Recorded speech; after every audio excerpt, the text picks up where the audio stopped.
What's interesting about retail data is that the applications go beyond marketing. Like clearly there are really important applications in marketing. How do I better understand where the consumer is in the purchase journey?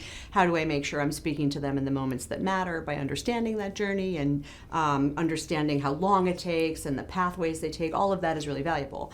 But if you think beyond marketing, there are really interesting things that start to become possible, like packaging ideas or product ideas or distribution strategies, how to get the right things on the right shelves in the right places, like sort of business decisions start to kind of unlock when you get closer to the kind of data that these big scaled retailers have.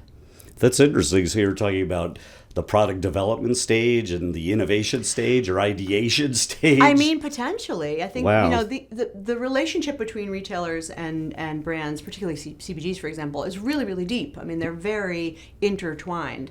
So the opportunity to take those relationships in even newer directions or even more sophisticated directions feels real. I mean, the analogy in media is the good old-fashioned second-party data conversation. That's kind of what we're talking about. So if a publisher knows something about an audience that I don't know, how can I use that information to make smarter decisions?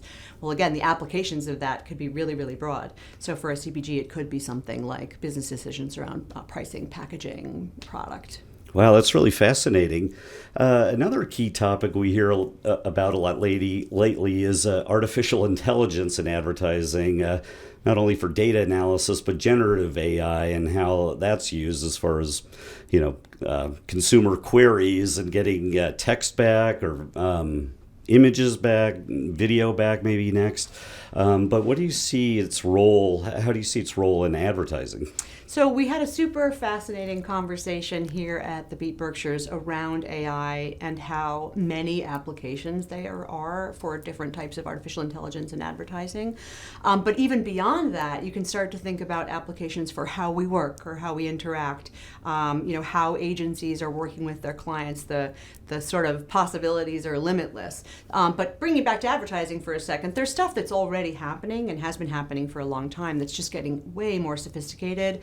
It could be everything from predictive analytics to, creative building, to simple things like pacing of campaigns, to multi-factor optimization. Like there's all kinds of things that are possible with AI. I think one of the really interesting developments to the point around how we work is how AI is being applied inside of platforms like Omni, which is OMG's platform, that are essentially operating as assistants. Right? So how can you use artificial intelligence as a planner or a buyer to make better, smarter decisions about how you are going to invest your clients' dollars?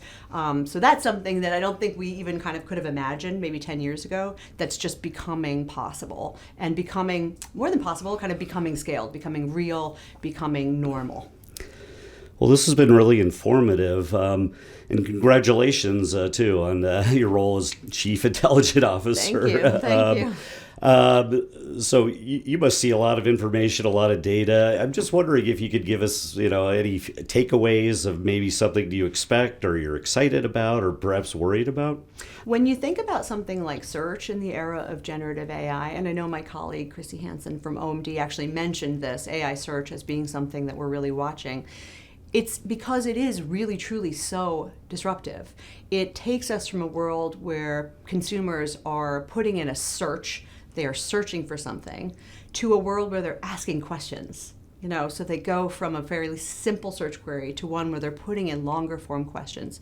So from search to ask, that's a behavioral change. And that has really big implications for how brands think about operating in environments like traditional search in this era of Gen AI. But search is being disrupted in other ways too, when you look at how consumers interact with retail platforms, like Amazon, just as an example, or how they interact with social platforms. So something that I'm really excited about is to really better understand and help our clients understand the future of search broadly, how consumers find information, how they learn, where they do it, what they care about, how they want to interact, and fundamentally what that means for brands.